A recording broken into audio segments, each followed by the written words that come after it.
There came an age when the worlds trembled under the weight of a tyrant. The mighty Asura king Tārakāsura, swollen with power and arrogance, held sway over gods and men. Temples crumbled under his armies. Mountains bowed under the fires he unleashed. Sages hid in forests, praying for deliverance. The gods, unable to withstand him, fled from their celestial cities and gathered around Lord Brahmā, the granter of boons. "What curse have you placed upon us?" cried Indra. "Is there no end to his strength?" Brahmā sighed, for he himself had granted Tāraka his terrifying power. The Asura had once endured dreadful penance, standing unmoving amidst lightning, winds, and famine. After ages of austerity, Brahmā had appeared before him in blazing glory. "What do you desire, child of the earth?" Tāraka bowed and answered with cunning foresight. "Grant me that I may be invincible to all, but let me fall only to a son born of Shiva, for the Lord of Kailasa dwells in eternal meditation, and will never father a child." Brahmā had no choice but to approve, bound by the laws of merit. Thus was sown the seed of a calamity that shook the three worlds. Tāraka's shadow spread like a plague. He dethroned Indra, cast Agni into hiding, and mocked the cosmic order. At last, the gods journeyed to Kailasa, where Lord Shiva remained lost in the stillness of infinite meditation. Beside him, silent and steadfast, sat goddess Pārvatī, whose devotion never wavered. They fell at their feet and cried, "Only a son born of both of you can defeat the doomed demon. Save creation." Shiva opened his eyes that could birth worlds or dissolve them, and saw the suffering that blanketed existence. A resolve, gentle yet infinite, rose within him. Thus began the chain of events destined to reshape heaven and earth. From the third eye of Shiva burst forth a torrent of blazing energy. Not mere flame, but pure cosmic vitality, too intense for even the heavens to contain. The fire surged like a comet across the sky. Agni, god of fire, tried to hold it, but even he staggered under its weight. Fearing dissolution, he carried the divine spark into the realms of nature, seeking a place capable of receiving such power. At last he reached the sacred Saravana Lake, surrounded by forests untouched by time. Water spirits rose trembling from its depths, yet they opened their embrace to the fiery seed. As the spark touched the waters, it split. Once, twice, thrice, until 6 brilliant flames hovered above the reeds, each transforming into a radiant infant boy. The universe celebrated in silence. Destiny had taken form. Drawn by the divine phenomenon, the 6 Krittikās, starborn mothers of the cosmos, descended from the heavens. Each lifted one of the glowing children in her arms. Though born of fire, the infants calmed under their gentle touch. For days without number, the Krittikās raised them, sang to them, and filled them with the wisdom of starlight. Each child grew strong, graceful, and pure-hearted. When goddess Pārvatī arrived at the lake, she beheld 6 boys of identical beauty, each calling to her with wordless love. Her heart overflowed, for they were all fragments of the son she was destined to mother.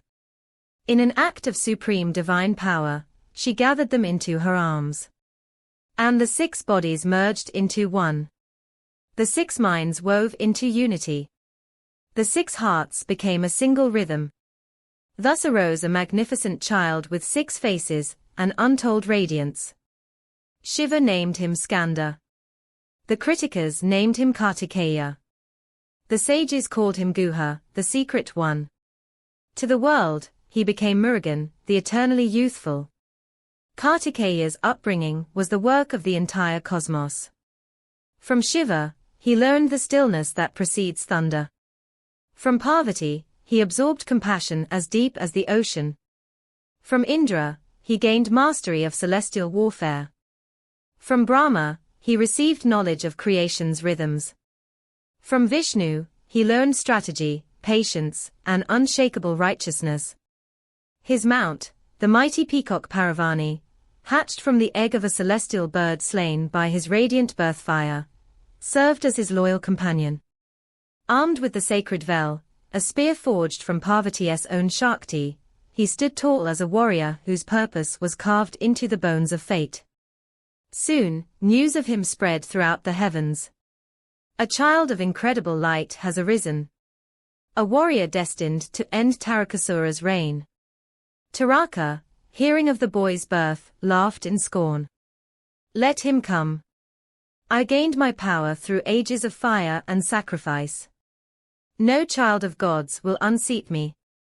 He summoned his armies of asuras, creatures born from the shadows of ambition, and unleashed them upon the world. Whole kingdoms fell. The oceans churned. Even the mountains trembled beneath the march of his soldiers. But destiny, once awakened, can never be silenced. At the dawn of a crimson morning, Krittikās rode forth atop his peacock, his 6 faces radiant with calm determination. Behind him marched the Devas, their spirits rekindled by hope. As they neared Tāraka's stronghold, the skies thundered and the earth groaned. The battlefield stretched across the plains like a scar carved between heaven and hell. Tāraka strode out, towering like a storm made flesh. You dare challenge me, boy, he roared. Krittikās's 6 faces spoke in unison, a voice filled with divine resonance. I do not come for glory. I come because dharma must rise again. Then began a battle whispered in the hymns of sages for ages thereafter. Tāraka's mace shattered mountains, but Krittikāsa deflected it with a single flick of his vel. The asura conjured storms of poison and fire, yet the 6-faced god dissolved them with his radiant aura. Armies clashed around them, but the center of the field burned with the heat of their duel. At last, when the world seemed to hold its breath, Krittikāsa raised the vel high. It became a streak of pure light. A spear of destiny, truth, and divine wrath. With a cry that echoed across the 3 worlds, he hurled it. The vel struck Tāraka's heart, shattering both the boon and the arrogance that shielded him. The tyrant fell, the earth quaking beneath his massive form. Silence descended. Then, as dawn broke anew, the gods raised their voices in victory. Peace returned to the cosmos. Sacred fires were rekindled. Sages resumed their prayers. The heavens shone once more with unclouded luminance. Krittikāsa, the child of 6 flames, became a beacon for all ages. A symbol of bravery, for he fought not with hatred but with purpose. A symbol of goodness, for his heart remained pure though forged in fire. A guardian of dharma, ever youthful and ever radiant. A warrior of compassion, whose strength protected the weak. Thus the world remembers him, not as a god of war alone, but as the flame that illuminates darkness. The child of love and power. The conqueror of chaos. The epic of Krittikāsa lives on, wherever courage rises and goodness prevails. I sincerely request you to like and subscribe to my channel. Thank you.